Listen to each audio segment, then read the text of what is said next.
Hi, this is Liane Schirmer, and you might have heard my voice on Ghost Recon, Call of Duty, EverQuest 2, Saints Row, and LEGO DC Supervillains. I'm also the voice of Sergeant Montoya on the new Batman adventures, Batman and Mr. Freeze, and Batman the Animated Series. You're watching In Conversation with Amber the Fangirl.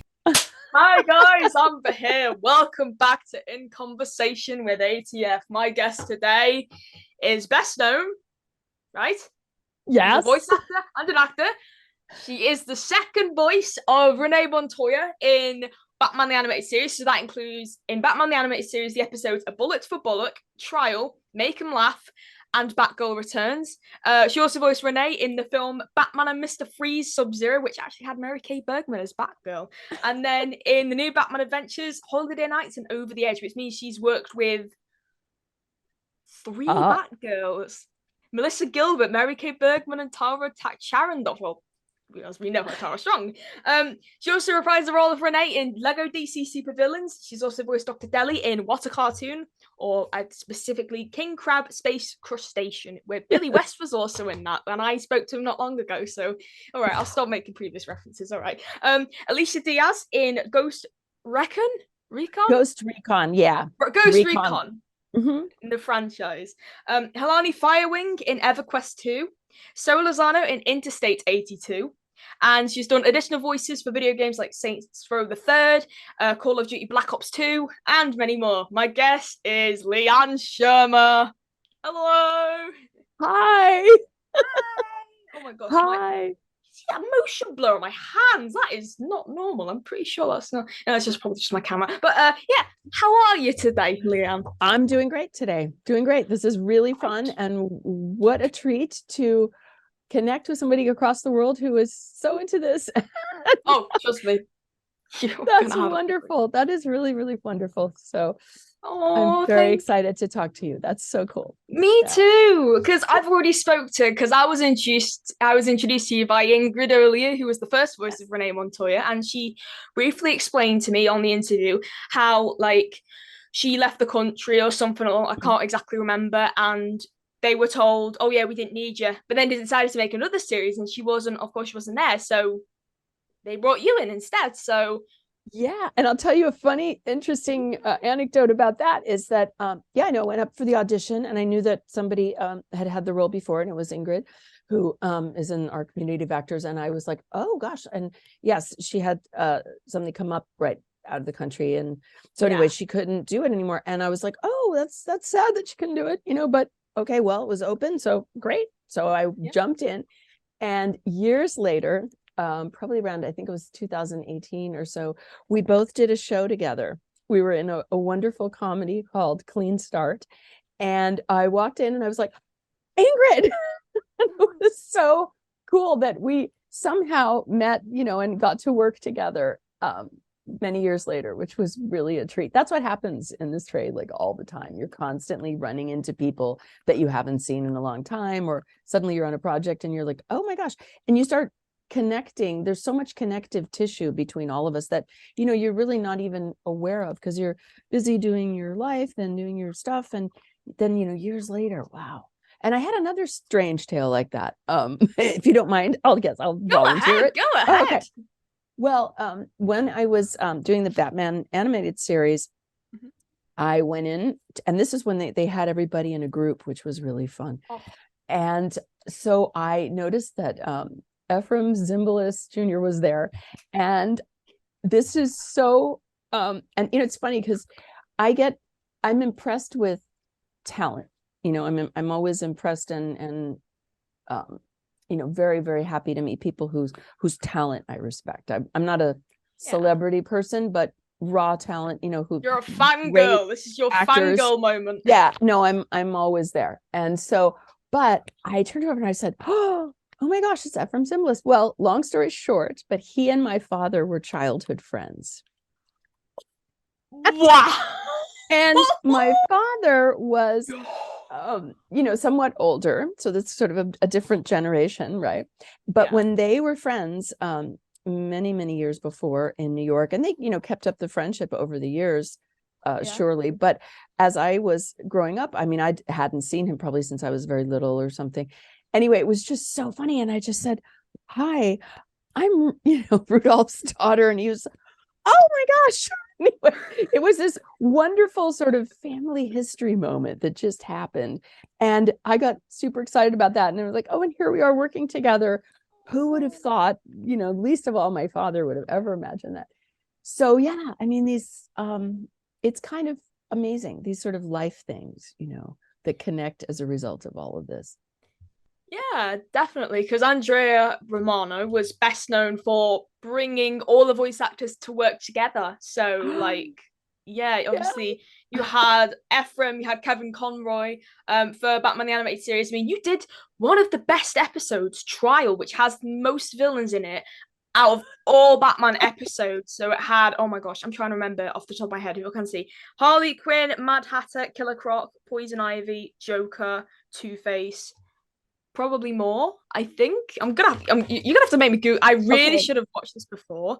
You know what? You are amazing. You know so much. You have all these stats just right at the top of your head. It's amazing. As you know, the more you get on in years, which is funny, one remembers all sorts of things, which I do. But I'm always impressed at people that can remember things like, oh, that was episode number 1. And then it was, this and such happened. I think, gosh, you guys, so much to remember, but you're doing a fantastic job. So I'm relying on you. Oh my God. I got every single one of those right. I just forgot the ventriloquist. I never doubted it. But I'm not kidding. That episode literally has Ephraim's daughter as Janet Van Dorn, Stephanie Zimbalist, who's yes. Well, her character didn't even appear in an episode with Alfred Pennyworth, so they never really did Batman together. But Trial, oh my gosh, like George Zunza, Aaron Kincaid, Roddy McDowell, oh my gosh, Richard Mole, Diane Pershing, Arlene Sorkin, oh my gosh, right. Yeah, no, that's the thing, and I think that I remember, walking into working on it, and it was just a pleasure to be there with everybody. And again, because it was live and the group, you felt everyone's energy, and you really did get to work as an ensemble. And Andrea was amazing director. She was so quick, efficient. She knew exactly what to say. You hit what she needed. She was just really, really smooth and efficient at running that room with so many great people. But yeah, she was lovely. So I remember her being very, very good at what she did, and very good at getting the performances she wanted, and you knew that she was probably thinking 10 paragraphs, but it all got reduced to, this is the most effective thing I'm going to say. We got it. Let's move on. She was amazing. So I really enjoyed that opportunity. And yeah, just people that you had known all your life. You think, oh my gosh, I'm sitting next to them. And you wonder, I guess I wasn't terribly young at the time, but you're still, as I say, I'm always impressed by talent and people who I've admired for a long time. And particularly the older actors that I grew up watching, so I was like, oh, sort of in awe. Roddy McDowell from Planet of the Apes. Yes, exactly. Arlene Sorkin from Days of Our Lives. Richard Mole from Night Court. Oh my God. Oh, how could I forget? Mark Hamill as the Joker. Okay, absolutely. Right. All right, I'm all ears. Go ahead. Yeah. No. See, that's another interesting roundabout story. I was talking with a cousin of mine who had gone to drama school in LA, to a very well-known conservatory. At the time, it was in the mid to late 60s, and it was the Los Angeles City College, and they had an amazing drama program. It was like a nationally recognized drama program. And so I was interviewing him about all of that, and he was telling me about his experience as a young actor, and he was a very good friend of Mark Hamill. And so I remember, it was just, and I was pretty young when all that was occurring, but I just you grow up here, which I did. I grew up in LA, confession. And so you're around this business all the time, whether or not sometimes your family's involved, sometimes not, but you're driving down the street and you see people. It's just part of the fabric. So on the good side, it's great because you can run into people that you really admire. And on the balancing side, it reminds you they're just people. and they're everywhere. And you kind of develop a healthy respect for all of it. So you don't get starstruck in that way. You're like, okay, but do I really respect this person? Do I like them? Yes, then that's wonderful, but it's around you. The business is around you. And so you end up, you grow up with a sense of it. And even if, your parents owned a cleaners or something, there's always some random connection. Like, oh, this guy who's on a show comes to my cleaners, and there's the photo up on the wall. Or the car wash. You go to the car wash and there's all these photos of all the actors on the wall. So it's an interesting place to be. I think people that come from outside certainly are very, very, I think, starstruck when they first get here, because it's like, oh, look, and you're like, oh yeah, I went to school with their kid, and oftentimes when that happens, you were just kids together, and the rest of it was, okay, dad's off at work, and then back to what we were doing.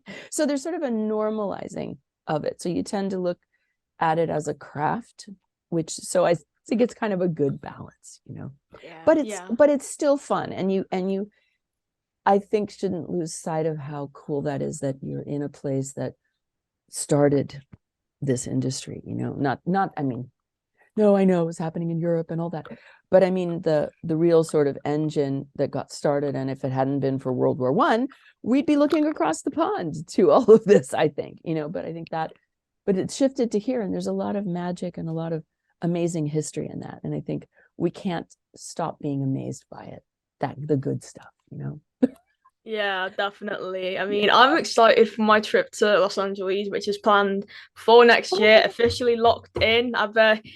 Because do you remember me telling you? I was like, oh yeah, Ingrid want us to meet and have a coffee, and she said she'll bring you Yes. along, and I'll get Andrea. It'll be like two Renees, a fangirl, and a voice director. I'm like, okay, can I tell you? Absolutely, absolutely. And of course, Alon, who I emailed you about, Alon Garfias, is an old friend.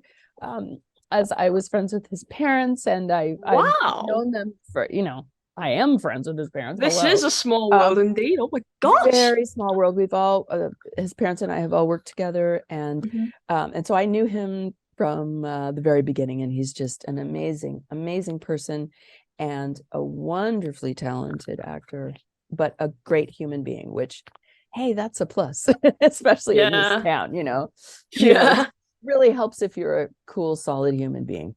So one respects that also. So yeah, so Elon is brilliant.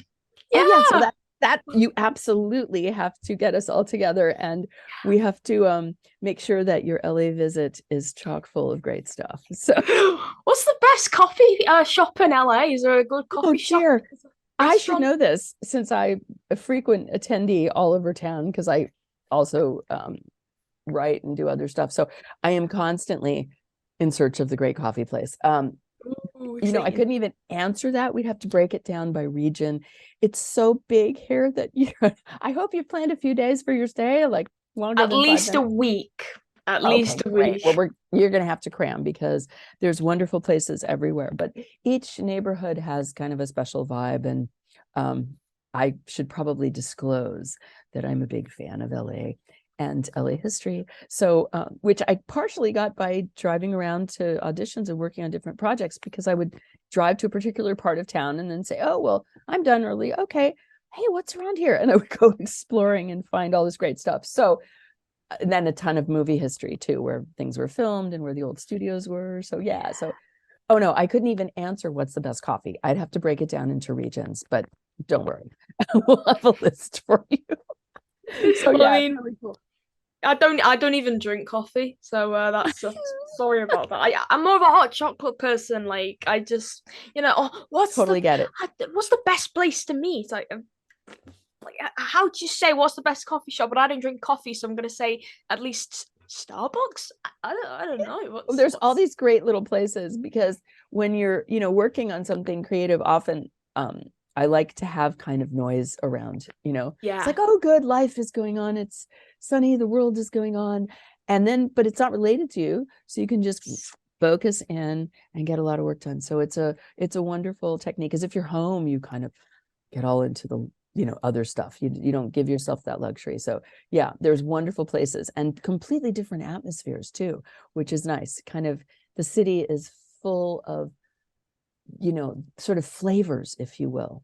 And fortunately, every day you get to experience 2 or 3 of them at least.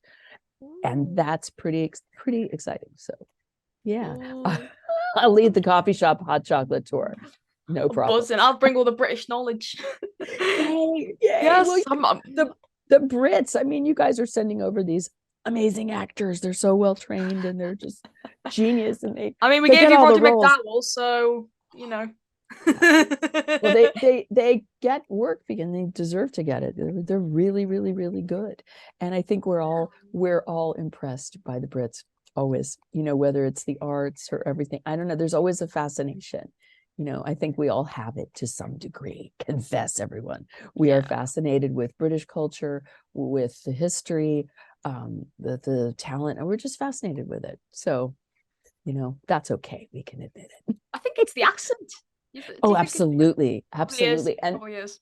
And in fact, it's very interesting. I did a show once, the theater show with a bunch of British actors. And of course, we all had to be British. So I was like the, fake Brit. And I was all, sort of intimidated. I was pretty young at the time. And but they're real British actors. And, gosh, what if I do my accent and they'll hate it or, but I remember that being so funny. And they were great. They were just the most fun bunch of people. They were all amazing. So yeah, so they were like, no, go ahead. You're doing great. Well, I'm glad to hear that. I mean, if it was a terrible experience, then I would have apologized and said, I hope it didn't disdain you from meeting British people in the future. Oh, no, not at all. As a matter of fact, yeah. And so that's another funny thing that with voiceover, that kind of a dovetail here, but accents, which used to be kind of something you had in your bag of tricks. Did you do any foreign languages? Did you do accents? Did you do character voices? Obviously, but foreign accents were like a big thing. And then suddenly, oh dear, we can't do that anymore. So I think, wow, I really enjoyed doing my accent work. I mean, I thought it was really fun because one would take time to try and get something perfect and, try and really study it. It wasn't as a caricature, or I never thought of it that way. I always thought, this is, let me get an authentic as possible if I was doing a dialect or a foreign language, and really try and do that. But that's vastly out of fashion now. So, a lot of those skills, it's very intimidating. And if you do an accent, you're always worried. It's like, are people going to say, well, what right do you have to be that person? And I think, well, in theater for years, because we weren't, you couldn't cast people from around the world or whatever. You had to cast people in your actual geography. And that meant who here can do a British accent, and that's what you did. And so actors, their stock in trade was learning to take on all those characters, which is inherently what acting is. You're never gonna, you actually are never going to play yourself unless you made the movie about yourself. So I think acting is taking on characters. So how do you, it's a sticky wicket, as it were, to get around that issue and to not be offensive. It's a really fine line because you have to take on something that you're not. That's the whole nature of the profession, Yeah. So but I guess in previous years, certainly in the beginning of cartoons and all that, cartoon voices, everyone did 1,000 voices and accents, and that was part of the skill set, and all of those, the stuff that I grew up on, the generation before me grew up on the cartoons of the 30s, which was even more, but I've watched all those too. So kind of a fan of all of this. And so then you grew up in the era that I did, and everything was a foreign accent, a dialect, a character voice. And I just thought it was so amazing that people could, take their vocal instrument and become all those things. It's just, so I kind of looked at it as, wow, that's kind of cool that you can do that. And it's positive. And frankly, a lot of it comes out of appreciation. You want, you really appreciate a culture, and you want to feel what it feels like. And if you're doing a British character, you kind of have to take on what that character is, and that's going to change the speech patterns. It's very interesting. And so I'm just fascinated by all that work. So I kind of see it as a very, in a very positive light. I don't see it the other way. But now, we're in different times. And so you pretty well have to play something that's yourself, or close to yourself, which kind of limits the actor's range to a degree. But I wonder how would have all those cartoons been made, right? Yeah, they have. And sure, if you have somebody who is that description, go cast them. But get them. Go get them. And now you can, obviously, because of technology. But back then, like I said, you were stuck with the 5 people who showed up at the casting office who lived in your geography. You did what you could. Yeah. But I think, foreign languages, I did a lot of work in Spanish, a lot of Spanish voiceovers. He did Renee in Spanish, and Ingrid is Spanish as well, so the continuity sort of fits.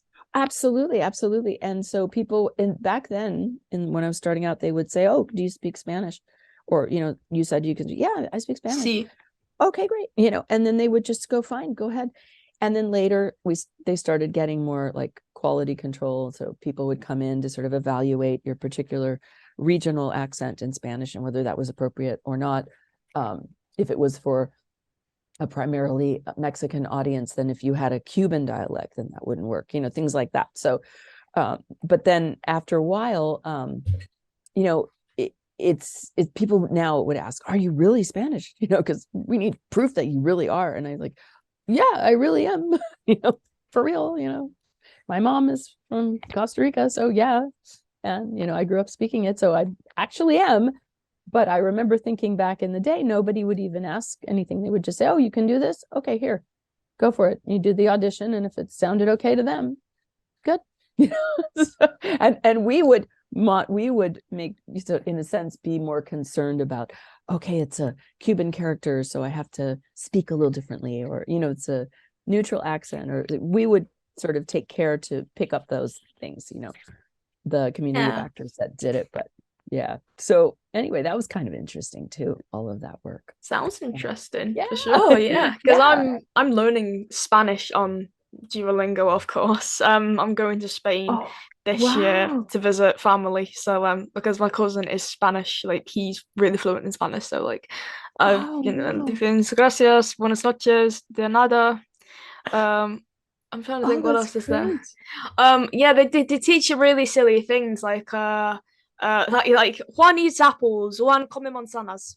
And then like you've got lo siento, just like the small phrases like that. And then you've got like they're starting to teach me how to order a restaurant, and then they're talking about taxis, el taxi, está aquí, something like that. Like this taxi's here. I'm like, okay, will help me. Sure. I have to tell you though, regarding language, there is a learning curve, which is interesting, particularly with voiceover stuff that a lot of times you're doing a radio ad or something, and there's more syllables. There's just physically more syllables for every word. So when they think they've timed out a commercial at 60 seconds or 30 seconds, and then the copy is like this big, and you're like, there's no way I can get through that in 30 seconds, and sometimes, I mean, when this all started, this whole industry, voiceover industry in Spanish, I want to say, gosh, maybe late 80s or something. And they always had it, but it got more unionized and more sort of into that realm, probably late 80s, early 90s. And on occasion you would get things like that, and you would say, like, okay, I can say this really fast, except no one will understand what I said because it'll go by so fast that I think they'll miss the point, like what was the product or something. So I would say, well, you have to cut it down, because it was, so in a way it required more skill to do the Spanish, even though I'm a native speaker, than the English, weirdly enough, because there is so much that you have to get in, and so many levels up and down, there are words like entretenimiento, it's like there's a lot of movement. And so you have to, even though you're a native speaker, you have to practice and train and really work that copy, because it has to come out like that and just be perfect. And so I think it's much more challenging than doing English voiceover, for sure. Sure. Yeah, there you are. So I never I didn't really realize that, because I kind of, back in the old days, right? I'm like from the old days, where we just kind of, toughed it out. We didn't have a class about it. There wasn't the online tutorial of how to do Spanish voiceover. It was just like, okay, I speak Spanish. I do voiceover. Cool. Okay. Yeah. And so you learned by doing, which I think is a wonderful, wonderful way to do it, because you're with professionals. They're super supportive. You learn tricks from other actors. You learn by being in that petri dish, which is such a great opportunity. And we all did. I think we all came up in this kind of like, hey, this is a new thing. We're all figuring it out. Sometimes we would check the copy for typos, all that stuff. And but it was fun to be in it at that moment, I think, because there was work for everybody and all your friends that were doing English voiceover and cartoons and stuff. And suddenly, hey, they were also Spanish. They were now working in Spanish. It was kind of a double avenue. It was very wonderful in those times, and a new game. So the people who were recording you or directing you often were not language people at the time. They didn't really have that till a little bit later. So they kind of relied on you. So you kind of had a lot of responsibility. Like, I have to make sure this is accurate and it works and I said it right. And then I would say, let me listen back to myself to see if anything needs fixing. So I think a lot of us were very conscientious about that kind of stuff too. So Yeah. It was interesting. So but in terms of accents, I would think I always did more accents and character voice work in English if it was a particular accent, because Spanish regional accents are tougher, because unless you grew up constantly hearing them, I can do them. I know what they are. I can do them. I just need to study it. It's but if you grew up like here, we grew up with TV, 24/7, all those crazy voices. It seeps into your DNA. Like the TV announcers, like with a really deep voice, who talk a little bit like that, like Bill Conrad. Yeah. Oh no, well, it was so funny. Like the people that do the ads. There was one guy from Mexico City who I don't remember his name, but he was, he works here all the time, but he's from Mexico and he is amazing, and he does radio ads, and he can get through the gnarliest copy with the crazy syllables and stuff that's impossible to say, and he just goes brrr, and it's done in like 30 seconds. He is a miracle worker. Anyway, I had the privilege of catching the tail end of his session once. And I was listening to him and I went, oh, here's the master. Because you like I said, you have to work the copy because it's very challenging. And he stumbled over a word, and I was like, yay, there's hope for the rest of us. It's like he was suddenly human. I'm like, thank you. And he goes, okay, let me fix that. And I'm like, yeah, it was such a wonderful moment.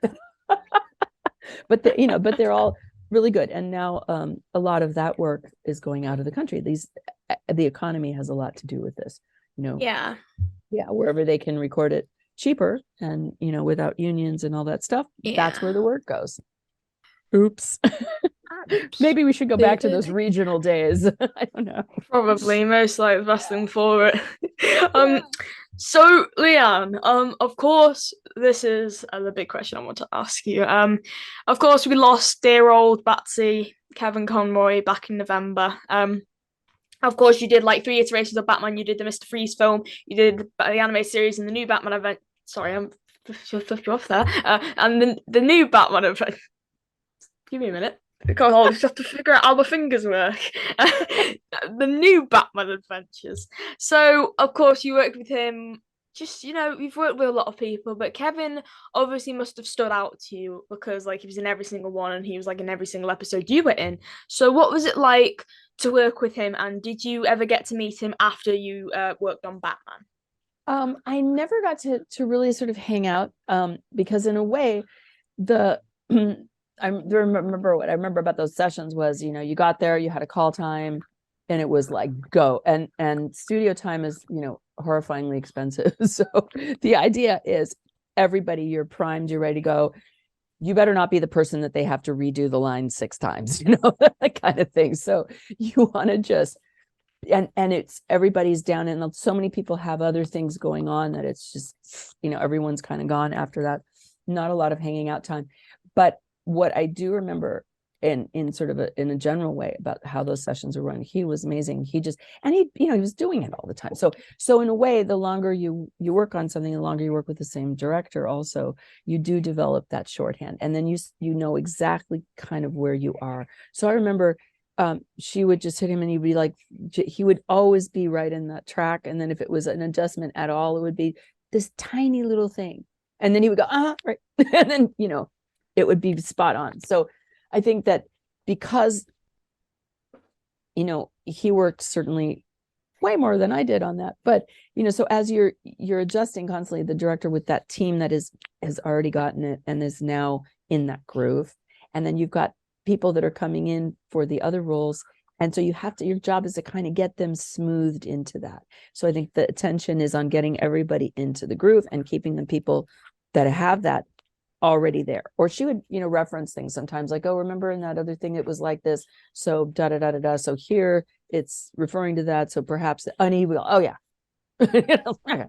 So I think his ability to grab something and go with it was a product of that kind of working relationship, and I think, but I remember going there actually, and it's funny because people have so many gigs, and especially with voiceover, you're running to an audition, you got another booking. I mean, some of these people are, have calendars that are insane. So it's like, okay, the session's supposed to be over by this time. I hope it gets done early because, got to run across town.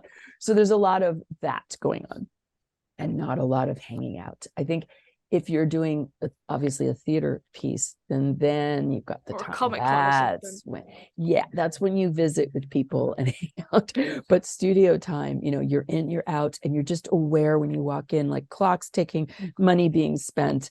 You better not be the person that loses that money for them. It's like laser focus. It's just your little part. You're not getting it. But I remember sensing that the team, that team thing was so finely honed, that everybody else in a way came right into that work pattern, so it wasn't like, oh, hi, it wasn't messy. And I think that's Andrea's doing, was that she kept it complete. She had everything in her head. She knew exactly what she wanted. And they didn't have to spend a lot of time with you either. It was this and such is going on. Here's a description. She would give a little orientation thing. Okay, let's try it. And you'd be like, am I in those tracks? Here's the first one. Am I there? Yeah, you're there. Okay, outside, bring it in, da, da, da. Okay, 1, 2, adjust, and then you're good to go. But yeah, you're very aware that they have this shorthand going on and that they're very smooth. And you just kind of want to get in that as quickly as possible. But because most of the room is doing that, it kind of pulls you in. It would be very hard to not become part of that track, I think, because you're very sensitive to everyone around you when you're working like that. Yeah. You're always listening. You're always listening to everyone else's performance, to the direction that they're given, which will help you get yours a little bit, like, is that too much? Where are we going for here? So it requires kind of this weird hyper concentration, which is funny because in life I'm super tangential, oh, this and oh, that, and that's cool. And what about this? And, I'm super tangential. But when it comes to like recording things, I can kind of completely laser focus. And that's interesting, because I think some of the stuff that you were mentioning too, it's that's like nothing else exists in this one thing. And you're working on this tiny detail in this one thing. And you have all the patience for it. But in life, I can't stand the line for more than 5 seconds. Wow. I'm not like that in real life at all, but in situations like that. So I think that's part of that respect. You walk into that room and you think, oh, dear God, these people, have this finely running machine here. Wow. And you notice it immediately. And that can be somewhat intimidating, but you just hunker down, do your job, listen, take any clue you can from the room about how that episode and that feeling that's being created, and you just hyper focus and get rid of anything else that's in your mind, because you're really aware of how good everybody is. Indeed, yeah, you're just in awe of everyone, especially Yes. yeah, it's like And the then Fat family and like there's Kevin and Lauren Lester and Matthew Valencia and Tara Strong. They were all just like one big family, and to lose Kevin was just like this huge crush for them all. No, it is like that. And so I've done a lot of things where you fill in or you're the new person on the block. And when I came in, I was the new person on the block and I was introduced. Hi, this is Liane, she'll be doing this.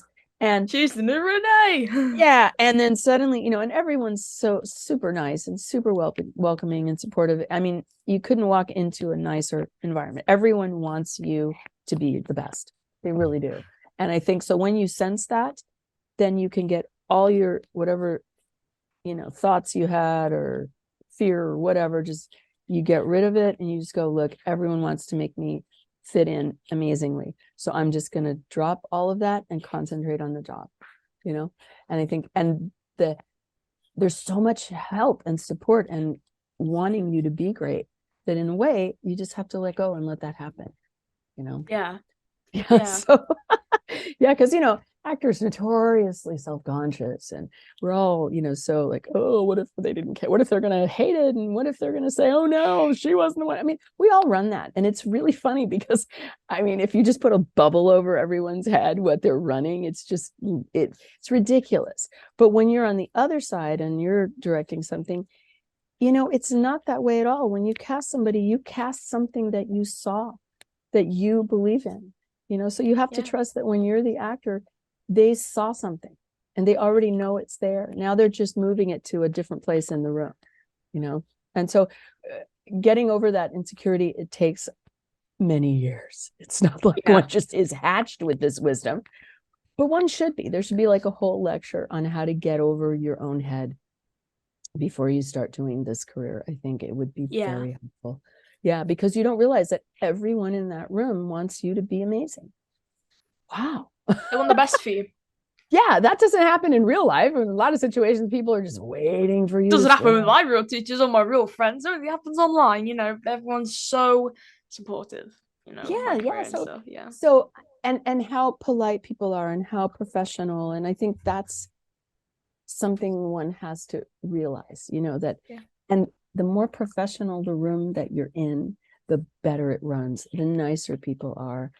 Because they're all there to work. It's so pure, and I think that is something. The good stuff, the really good stuff, you walk into the room and immediately everyone's in command of what they're doing and themselves, and it's very reassuring.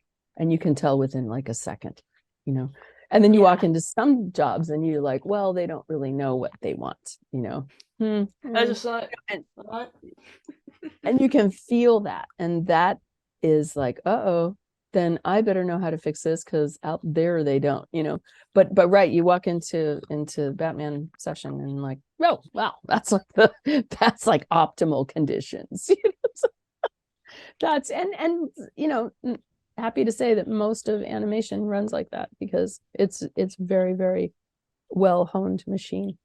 So in the commercial voiceover, it's you just never know kind of what's it going to be like in the session. You just never know. So it's like, and when it's great, it's wonderful. And then when people don't know what they want, or they have 6 people there and they're all from like the ad agency and they're all arguing because they don't know what they want and they're just hoping you do, and everyone is like, but with animation, you've had a lot of people have drawn those characters, they've honed the storyline, they know what they want. It's a very tight machine, so much better. Yeah, definitely. Still going with Batman the Animated Series. This is probably my final question I'm going to ask you regardless of, unless you want to talk about it more. I don't mind. But so obviously you did, as I said, the episodes at the beginning. Of course, like A Bullet for Bullock, Robert Costanzo was Harvey Bullock. Legend, I've had him on my podcast. Don't worry. He's doing good. I don't know whereabouts in America he's in, but he is doing great. And he had a telemarketer that kept phoning him during our interview, and he was threatening to swear. And I was like, oh my god, you need to do the Harvey Bullock voice. Just like scare him off. I'm like, you should. Yeah. Why voice actors will usually probably play around with their voice on the phone to telemarketers, and it is quite funny when they do it. So I had Robert or Bobby as he likes to be called on my podcast. If I did call him Harvey, I do apologize. I keep my head's frazzled, but yeah, Bobby is absolutely lovely. And I was wondering, like, do you remember any memories from like? Do you remember, like, can you remember in your head just sitting in the booth and who was around you? Like, it could have been Bobby, it could have been any people playing the villains from any of the episodes, or what can you just like picture? What Gosh. do you exactly remember? Yeah, no, I definitely remember Bobby. He was such fun because, again, I think what impressed me at the time was these, just that these people have been working and been around a long time, have an ease about them. There's an ease and there's a comfort, and they're able to play. They're still doing the same job that you are. They're still trying to adjust and fit in and do that job, but they have all this experience. And I just remember walking in and thinking, like looking at him and going, like, oh wow, look who's here. And I didn't have time to just kind of look around the room and say, who's actually here? I mean, I think was Tracy Ullman on one of those? I think Tracy Ullman was. I don't know. No, you go right. I don't know. Now. Was it? Or maybe it's another thing I'm thinking about. But yeah, you're looking at people that you want to talk to for 20 minutes and just realize you're in the same room with, but you don't have time. It's like, okay. And you're like, okay, great, go. You've got your script on your music stand and you're ready to go. And it's, and then when there's a break for 2 seconds, you just look over and go, I'm in the room with, and that's, thank you. I remember oh my gosh, it's such and such from such and such. Yeah. And you just kind of, that, like, I remember that first day and I just went, oh my God, there's so many people here. I am so impressed with. Wow. It's Mark Hamill from the world famous Rhapsody Street Kids Believe in Santa movie. No, Star Wars. He did a Christmas film and it was probably, I spoke to Deborah Wilson who was in it with him, and we just, because of how poorly animated it is, and he's also known for doing that. But of course, no, Mark Hamill from Star Wars, yeah. Yeah, and so that was, that's the kind of thing, like I said, and there's these ties that you pick up, like the family stories that I've talked about, and you just think, wow, it's all coming together. And then there's other connections that you're wondering about, and wow, but I'm in the room with these people, and that takes 20 minutes. If you could just have 20 minutes to absorb all of that and then chat with everybody and just wow. And what's even weirder, you start to think, what other connections do you have? Have you worked on things together but not at the same time? And but I definitely, Bobby Costanza, oh yeah, he was a presence, fun, just a bundle of fun energy and strong, and he was having a good time. And I think what impresses you also is how much people enjoyed what they were doing, which obviously they want to do this. Obviously it's fun. But isn't that cool if you could walk into a room of people, just if you're a regular person and you have a regular job and everybody loved it, and you walked into a room where everybody loved what they were doing, that would completely change your day. And right away you're excited because everyone loves this. Everyone is, yay, I'm having fun. I'm with this great group of people. Yeah. But I remember he had this sort of kind of large personality, and I think, but warm and funny, and he was cracking jokes. And I think it was, and years after, that's funny because I always, whenever I saw him something, I was like, wow, he was so fun. He was such a warm, human, real kind of person, and I think that came across in the 2 seconds between when you got to see actual personality, but that's most of it, is just being, you're impressed. You want to learn from these people. You want to sit down with them for like 3 hours over coffee and say, like, tell me about your career. What have you learned? What did you want to have some wisdom imparted to you, but there's no time. So you got to grab the little corners of it that you can get and learn the tricks, how they do things. And, so I think you're just on this, like, observe as much as you can, learn as much as you can, remember this moment. I'd be like, file this so I can like savor it later, because I don't have time now, but file this. Oh my gosh, I was in the room with. And there's something to it, like, there's something to that. You were in the room with. And little pieces of history. Like I've met you, years later, and here we are talking about this. And no, I mean, that's really interesting. That's cool. That's completely cool. And you're like, okay, what do you remember? And I'm like, okay, think back, which is fun for me. So you're doing a wonderful thing. Just back to you. Liane. Thank But you. you really are.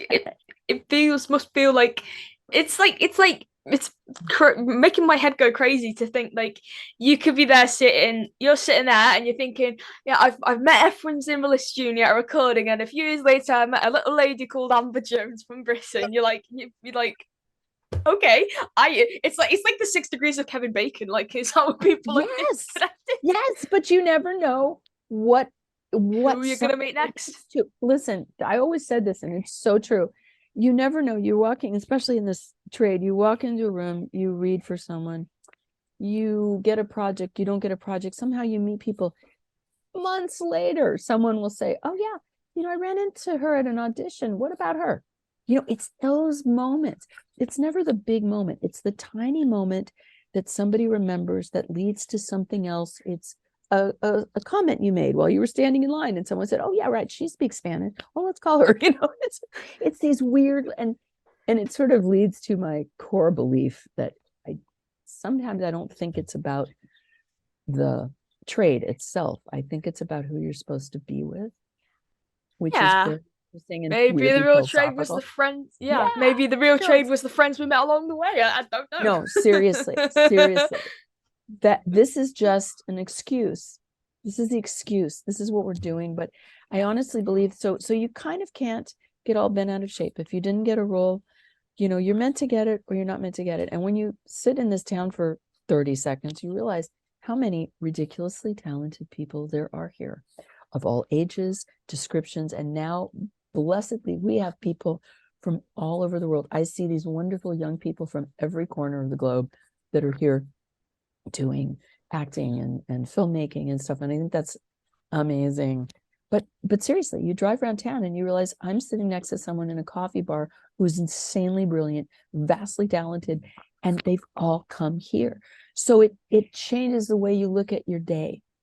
So obviously there's only one role in that particular show for this month. Somebody's got to get it. 990 million people won't get it, but that doesn't diminish anything. It just means you weren't meant to be with that group of people at that time. Don't worry, you're meant to be with who you're with. You will end up in the projects that are meaningful to you, that are meaningful to your life, and it may or may not take you to an Oscar or red carpet, or it may not. And it may, I could be like 95, it could happen, but maybe, and if it doesn't, you must enjoy the work and you must enjoy the people, and you have to literally believe that in your core, that you're meant to be with the people you're meant to be with. And I've seen it pay off. Like, there are radical stories.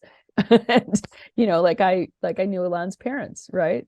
And then now I know him. Like, and we had an amazing connection there because I did a lot of theater with his mom and with his dad, and before we all had kids.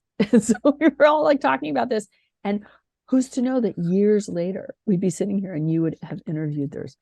I mean, it's radically weird, but that's the point. It's about the people. It really is. And that sounds all, oh, well, that sounds like a cool excuse for not having an Oscar. Maybe. But on the other hand, think about the good times you've had, and think about, and be with people you want to be with. Work with people you want to work with. Work with people who are good, because if they're good, they're generally sincere. Work on projects you like. Be around, lend your energy to things that you think that you love to do just because it's fun. Hey, what about that? What about fun? I did this show. It was so fun. It didn't change the world. It wasn't like some political yada. It was so fun. You know what? Do never underestimate the power of fun. And do things that be around people that you think are good people. Indeed, that's the best advice for it. Liane, you said, of course, you and Alon's mom, like, you both have children. Were your children born after you did Batman, or before you did Batman? After. Ah, right. I see. I see. And I remember it was funny because one of the video games, I think it was Call of Duty or something, that my son, I he knew I did it, or I don't know. I mean, I probably mentioned it or something. Anyway, but it, it wasn't. I mentioned it at the start. He was like 9 or 10, and I think one day he came home and he was like, "Mom, were you on Call of Duty?" Yeah. And he was just like, "Wow!" And he told his friend or something, and he thought that was really cool. And I was thinking, how funny, because it's just, that was something I worked on, But whether I mentioned it, it might have been, "Oh yeah, I worked on a game today" or something, But I think, with your kids, they have normal lives. They are regular people, and you build in the same ethic. You say, "Well, I did this, it was really fun. This is what's part of something I do," and certainly they know you're enjoying it. But that starstruck thing, just to be, you don't emphasize that at all. And you shouldn't.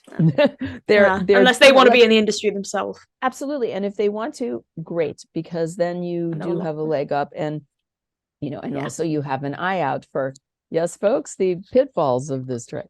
There's some really crazy stuff that goes on, but you try and stay as far away from it as possible. And certainly if you have a kid that wants to go into acting or whatever, you should be very wary. And that's absolutely true. You should, if they want to do it, you should go with them as a parent. Absolutely go everywhere. Do never be told that you're not wanted. If you're not wanted, it's not the project, because real projects will go out of their way to say there's a place for mom and dad, and they go out of their way if they're real people, but it's the shady stuff that always wants to push the parent or guardian aside. But it's absolutely true. You have to keep a very, very close eye on your kids that are in this. Less so, obviously, in voice work, less so, much less so. But in other stuff, it's no joke. You hear all those stories and they're all true. So yeah, definitely. Kids should do things that are fun, or do their school play if they like acting. There's the school play, right? There's the community theater. There's all kinds of things that they can do that are in a protected environment. Yeah, definitely. I wholeheartedly agree with you. Yeah, definitely. Until they're old enough to like fend for themselves and fight things off and know who they are. Yeah. Because without a sense of your own worth, if you're very young, you're very vulnerable to all of that. So, all right. That's okay. Did you do any cartoons after you did Batman? Because of course I mentioned at the start of the interview you did What a Cartoon. So I just presuming, was there any other cartoon stuff that you managed to do? Let's see. Well, I'm trying to think. There was that space crustacean, which was very funny. I was like, okay, I got to the audition. I'm like, okay, so I'm a crab. Okay, so let me get into my crab thing. Yep. Then just had some kind of character stuff. So I did those, and then I did some Spanish projects, which oddly enough, it's not on the top of my head right now. I should look at my own resume, which one never remembers one's own resume. Thank God for that. Seriously. It's like you kind of go, oh, I was in that project, right? I remember that. Especially if it's a one-time or a two-time thing, you won't really keep it in the front of the brain. But yeah, I did that. I did a couple of other things. I'm trying to think for, gosh. Yeah, I remember the session for that though. That was funny because I was always wanting to be animal voices and stuff. I grew up with that stuff. Oh, I finally get to be a crab. It's just a wonderful moment. And let's see what else. Yeah, but not a whole lot of stuff. I did a lot of more commercial stuff or voices for documentaries and things like that. I did ADR work. So big cartoons, Batman, and a couple of one-off voices for other things, I guess,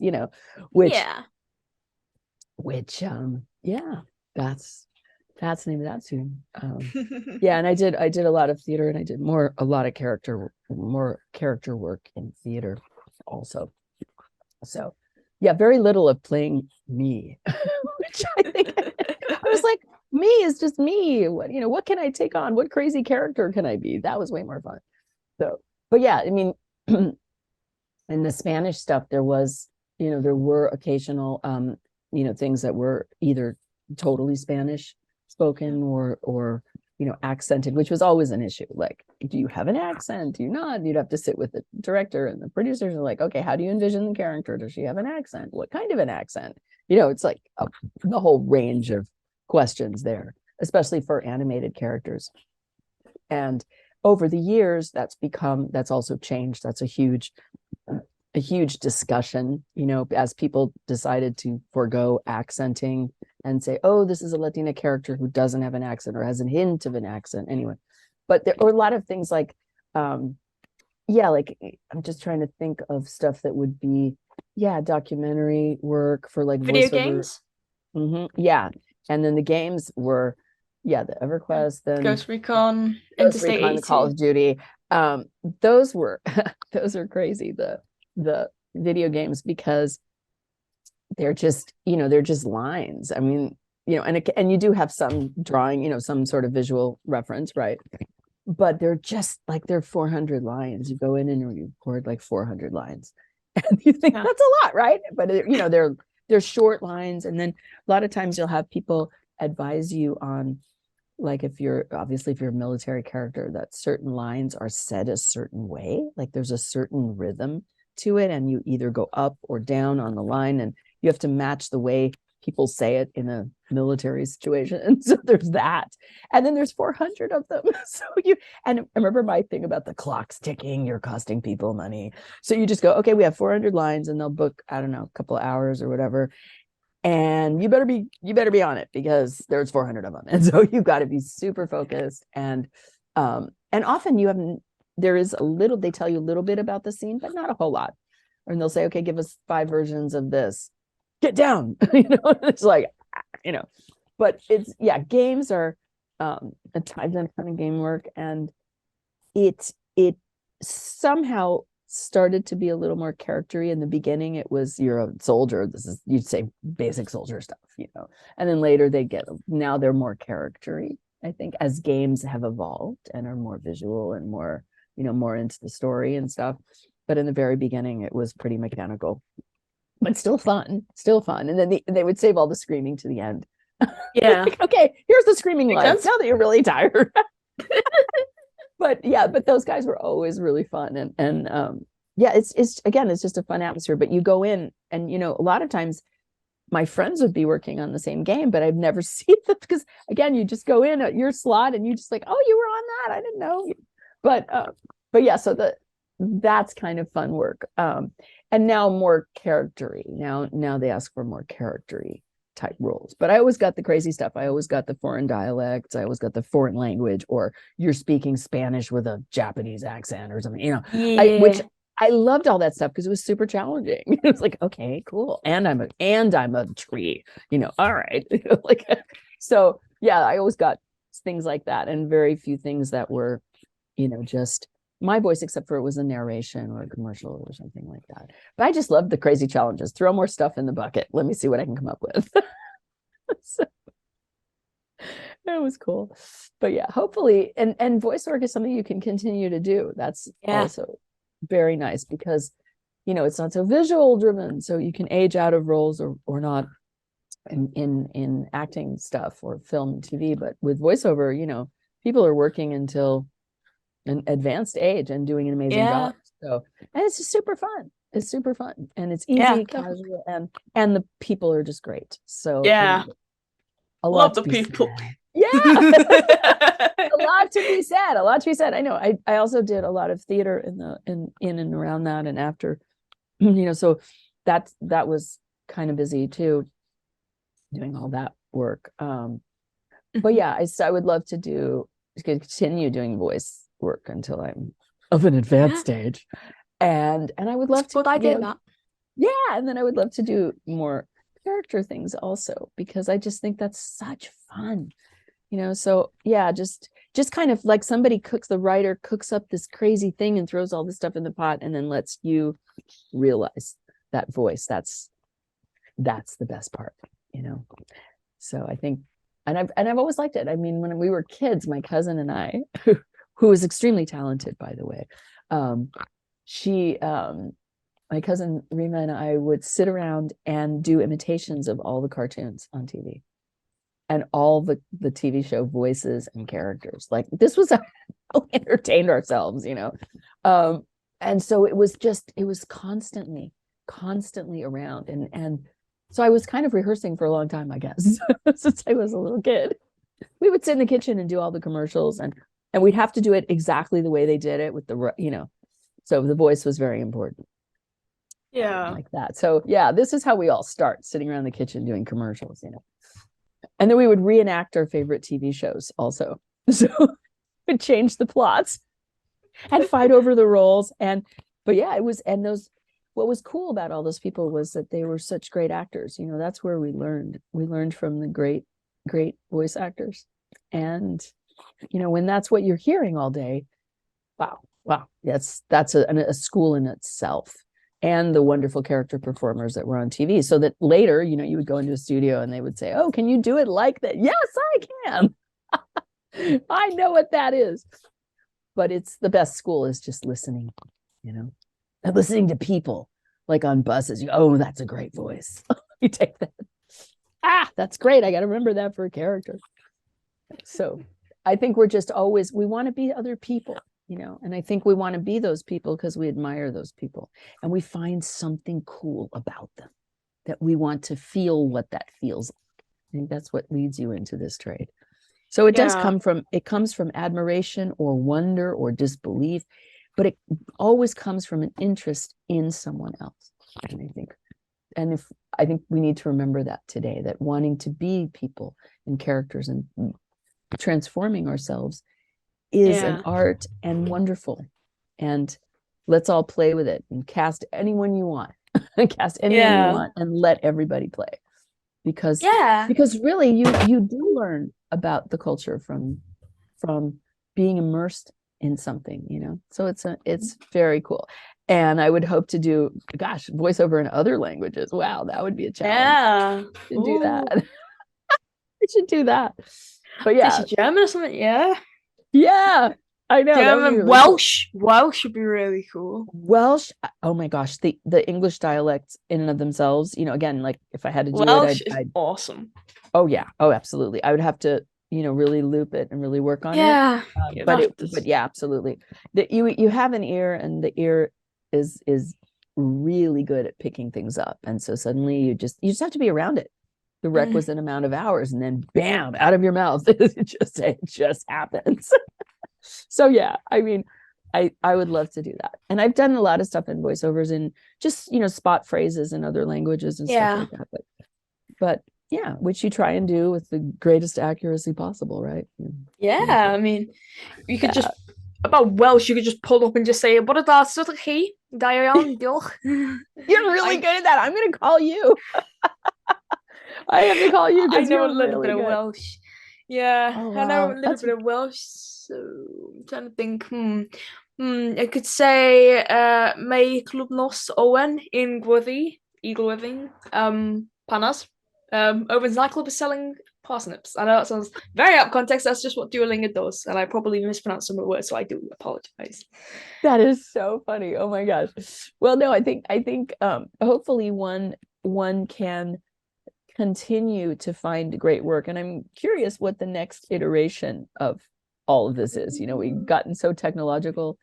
What will be the next thing that actors will do, or will actors be wiped out altogether by just the creating it virtually? You'll just pick a face and pick a voice and pick an emotion and direct that way. That is totally possible. I don't know. Yeah, maybe. I mean, last act standing. I don't know. Oh yeah, no, I mean it could actually happen. And so I think we have, and which is ironic because then we'll be back to theater. Theater will be like a weird experience in which you see people acting. Yeah. And then maybe they'll charge a lot for it, But so I don't know. I mean, we're really close to having people replace your voice and not need voice performers. So this may be the end of an era. I know, but what if it is? What if someone's listening to this years from then and going, yeah, that's what happened in 2045, Hopefully not. But maybe. So I think we got to do as much as we can now. Yeah, definitely. I mean, I did a theme park ride recently, 4 voices actually for a theme park. Great. That's so great. Wow. Yeah. Wow. And That's do you want to amazing. know the best part? Do you want to know the best part? Well, What? not just started, it's opening next year and I'm going to see it. It's in Southern California. Really? Oh my gosh, you have to go. You have to like witness I the am whole thing. coming. I am coming, all right. Like, Oh, that's so great. That is so wonderful.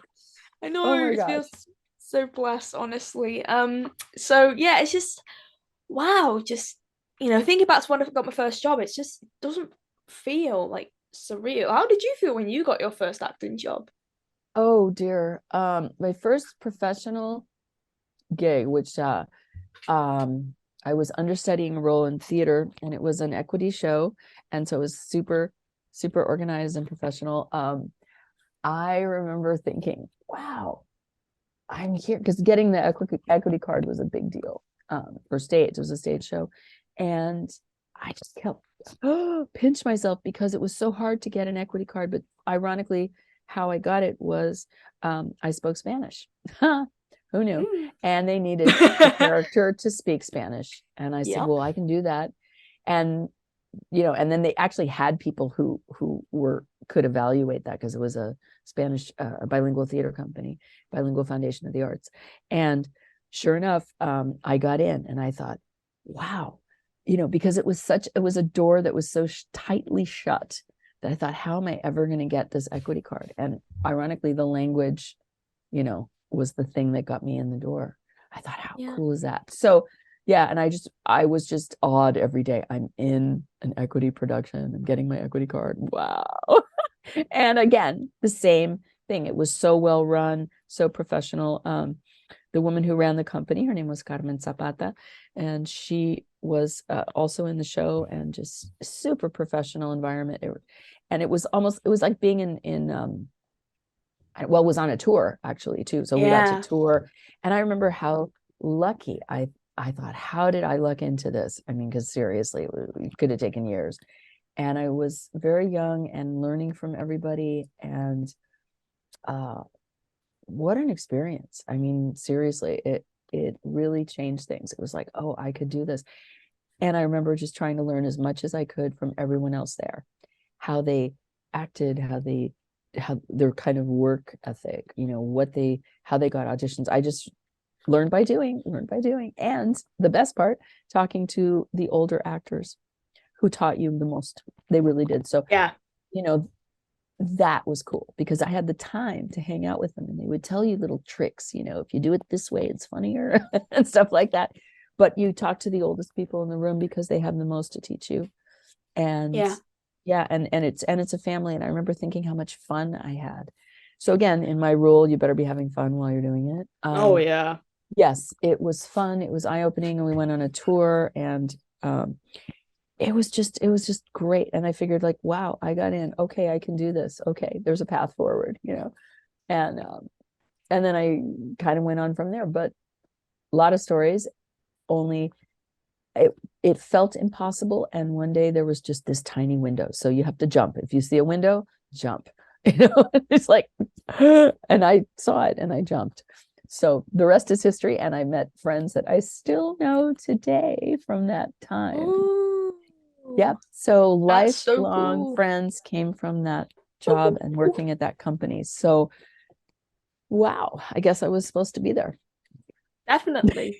Everything happens for a reason, Liane. Everything happens for a I reason. nearly called you Renee. It's starting to affect my personal life. It's starting to happen. It's okay.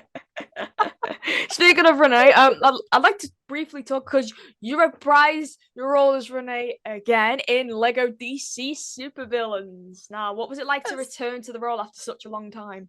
Well, what's so funny is that they do play you previous samples, because you change. One changes. Absolutely, one changes over time, and especially if you do a repeat. I did a thing that was a kind of a industrial kind of commercial thing that I would do every 6-7 months or something, but it was the same thing. You would walk in, they'd replay, so you could, I remember I set that. So I had to like hear stuff, reset, and they were like, okay, back in the room, what are we doing? So yeah, thankfully they play you stuff, because otherwise you would be lost. And of course, you're also aging, your voice is changing. So and you can adjust for that. But You absolutely need a leg up. And it was like, wow, this has come back. How cool is that? That I was always kind of amazed that things recurred, or there was spin-offs of the things, or there was interest in the things. I guess because you're so busy just in the moment doing your life.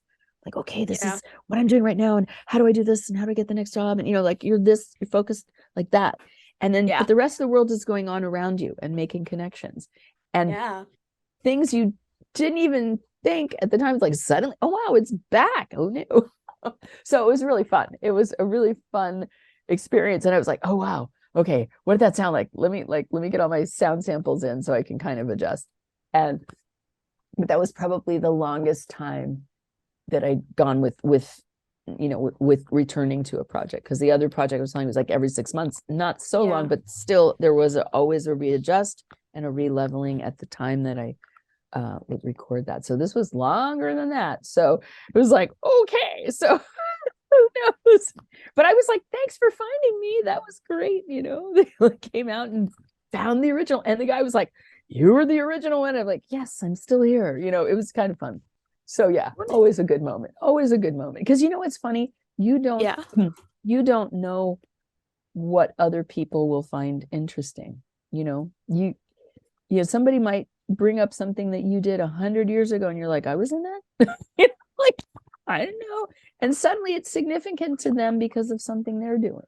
Happens all the time. I do that with other people. I do that with other people all the time. I'll find a connection and contact them and say, you were in that thing that was so great and blah blah blah blah, and they're going, wait, what was that? So we do this to each other all the time. We never know what is going to strike a chord and what is going to be significant.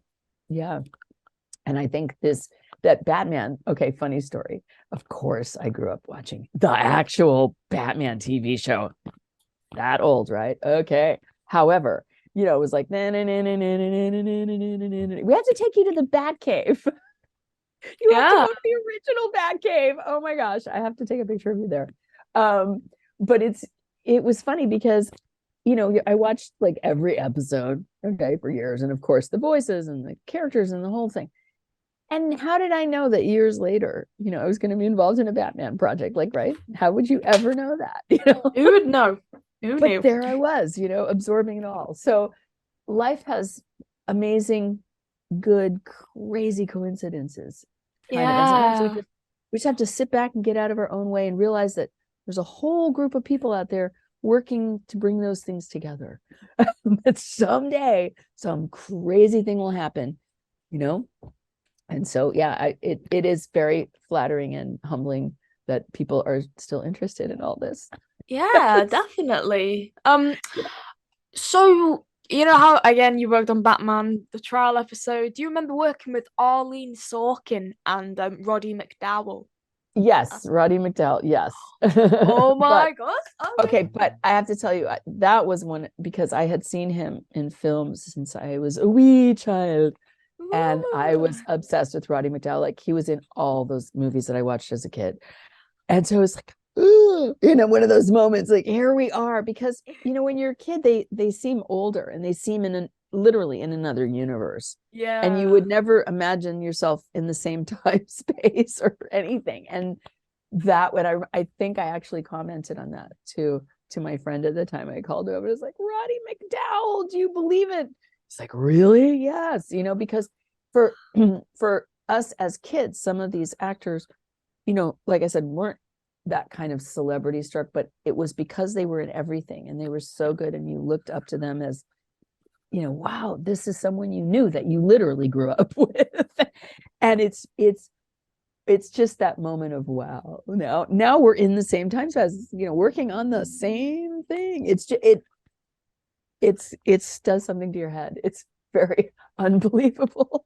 You would never have seen that coming, as I was a child in the matinee eating my little mints, going, oh, I'm watching the, movie with Roddy McDowall and all these wonderful people. And then someday I will be doing a voiceover with them, how does that? Yeah. And again, you forget the things like that. Like, people have to ask you so that you remember, oh, right. Yes, this happened and that happened. But if you like people, you always meet up with them, Yeah. I think if you really admire someone and you you will cross their path. It'll happen. Yeah. What And- about with Oh, go ahead, say. Oh no. Go ahead. You go ahead. Okay. What about Arlene Sorkin? Harley Quinn. I don't remember. I knew of her obviously, but I don't remember any particular moments or I guess having that connect in time. Right. Okay. It was, if anything, if somebody sat right next to you, you might have a second. You might steal that second. Yeah. Obviously, this was before phones, so there was no photos, I presume. Yeah. So I think those things that often, it's the time pressures and people are busy, and then also if it's someone that is kind of big to you, you're like, well, they must have something to do after. Of course, they don't want to take the time to like chat. So you run that also. You're like, well, they don't want to chat with me, but and I was, again, I think younger in the sense that I would have taken the minute. I would have just said, hey, whatever. But I think back when you're younger, you just, well, I mean, they have things to do. I can't possibly, they're probably on the way to an important meeting. So like, how would I take the time? But no, I don't really have an anecdote about Arlene, unfortunately. Oops. That's okay. I did my college exam on her. Yeah, she was great. Yeah, and I know her, and like her son sent me a lot of voice messages that she did for me. I was like, okay. Okay. Oh wow, that's so cool. Well, yeah, you never know. Again, this business is strange. This life is strange. It brings you back together with people you haven't seen. It introduces you to people's kids that you knew. I mean, so many connections. Like long, yeah. No, absolutely. And I wouldn't have. It happens a lot. It's not like this an anomaly. It does happen a lot. So you just stay in the flow, you just stay in the community, and you will resurface there and connections will be made. So who knows what you have in front of you. You think all the amazing things already happen. You don't know. Yeah. It could be great stuff. Exactly. And people that I'm looking at now thinking, oh, I'd love to work with them. And oh well, but it's like, how do we know? They could cross your path. Like I said, if you're meant to cross their path, you will. Yeah. And you can be hiding out in a closet and someone will come and find you and say, hey, you're supposed to be in that. As I say, somebody always moves to New York. Somebody gets a gig, somebody gets a better step in their life or whatever, and then there's a slot open. That's when you walk in. Yeah. Make you move. Yeah, exactly. And without ambition, you don't have to trample anybody on the way up. When the door's open, it's open for you. And your door will not be given to someone else. Relax, people. Yeah.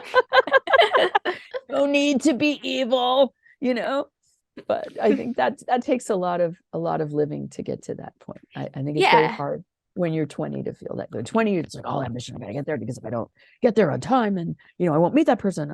There's a lot of I have to do. But sometimes we just have to allow it. When you're 20, I'm nearly 19. That's how I was born in 2004, so I'm a wow. You have a completely different generation of animation. Oh yeah, but I love the 90s animation. I prefer that. Yeah, a lot of people say that. Isn't it very interesting? A lot of people your age will say that they prefer the 90s stuff. And and it's just that now the repertoire is much larger, so you have to go back over a huge body of work and references and styles, and wow, it's a lot. I didn't have such a lot of years to catch up on. It was like I would, if I could catch the stuff from the 30s, I always did because they had really interesting voice patterns. So I would try and catch those on the late night TV and stuff, but at least it wasn't like 4 decades of material. Gosh, I don't know how you manage that. Okay, or maybe, but I don't know. Perhaps. So, Liane, to round up this interview, what's your favorite color? My favorite color? Yeah. Oh, I would have to say, gosh, the colors here: pink, purple. Ooh. Then with a little sun thrown in, there's the yellow somewhere. Yeah, this is cool. It's like very 60s, very like yeah, I love it. I love it. I love it.